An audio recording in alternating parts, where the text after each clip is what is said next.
கௌரவ பிரதி சபாநாயகர் அவர்களே, இன்று உலகத்தினுடைய ஒரு மிக முக்கியமான புரட்சிகர மாற்றங்களுக்கு வித்திட்டு சென்ற ஒரு தலைவரை நினைவு கூறுகின்ற இந்த நிகழ்வு மிக முக்கியமானது. உலகத்திலே பல்வேறுபட்ட இன விடுதலைகளுக்காக, இனங்களுடைய வாழ்வுகளுக்காக பலர் இந்த மண்ணிலே பிறந்திருக்கிறார்கள். அவர்கள் மானிடர்களாக பிறந்திருக்கிறார்கள். மானிட வடிவத்திலே அந்த இனங்களை வழிநடத்துவதில் அவர்கள் முதன்மை வகித்திருக்கிறார்கள். அதேபோல் பிடல் காஸ்ட்ரோ அவர்கள் கியூபா நாட்டிலே அவதரித்து இன்று 90 வருடங்களுக்கு முதல் இந்த மண்ணில் ஒரு அவதார புருஷராக வந்து இந்த ஆண்டிலே தன்னுடைய மரணத்தை தழுவி இருந்தாலும் கூட உலகத்தில் தன்னுடைய ஒரு அடையாளத்தை விட்டு சென்றிருக்கிற ஒரு புரட்சிகர மனிதன் பிடல் காஸ்ட்ரோ அவர்கள். பிடல் காஸ்ட்ரோ அவர்கள் கியூபா நாட்டினுடைய விடுதலையை வென்றெடுப்பதற்கு அவருடைய ஒரு வலதுகரமாக, அவருக்கு எப்பொழுதும் ஒரு சிறந்த தளபதியாக இருந்தவர் சேகோரா அவர்கள்.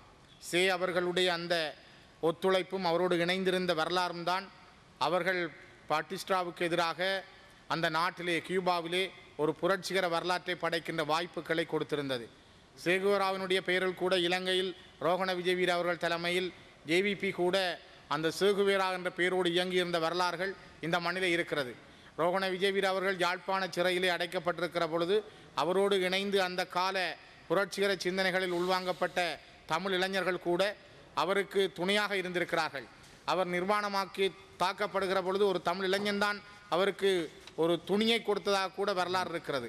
அவ்வாறான சேகுவேரா, பிடல் காஸ்ட்ரோ போன்றவருடைய வரலாறுகள் உலகத்தில் ஒரு பாடங்களாக கொள்ளப்படுகிறது.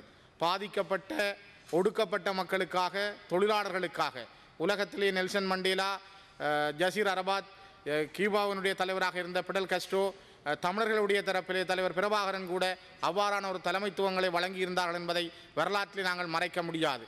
இவ்வாறான ஒடுக்கப்பட்ட மக்களாக இருந்து உலகத்திலே தங்களை அடையாளப்படுத்திய கியூபா மக்கள் தமிழர்கள் அழிக்கப்பட்ட பொழுது, தமிழர்கள் இனப்படுகொலை செய்யப்பட்ட பொழுது அவர்கள் ஏனோ அதை தமிழர்கள் பக்கம் பார்க்காமல் விட்டது தமிழர்களை பொறுத்தவரை இன்றும் ஒரு கவலையான விடயமாகவே இருக்கிறது.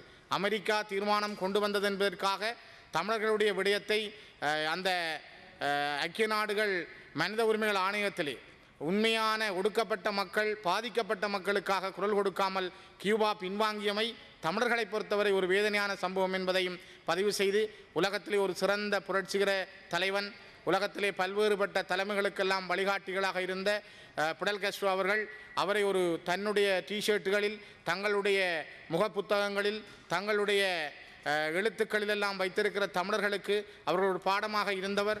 அவ்வாறானவர்கள் தமிழருடைய நிலையையும் கியூபா நாடு புரிந்து கொள்ள வேண்டும் என்பதையும் இந்த இடத்தில் பதிவு செய்து அவருக்கான வீர வணக்கங்களை தெரிவித்து நிறைவு செய்கிறேன்.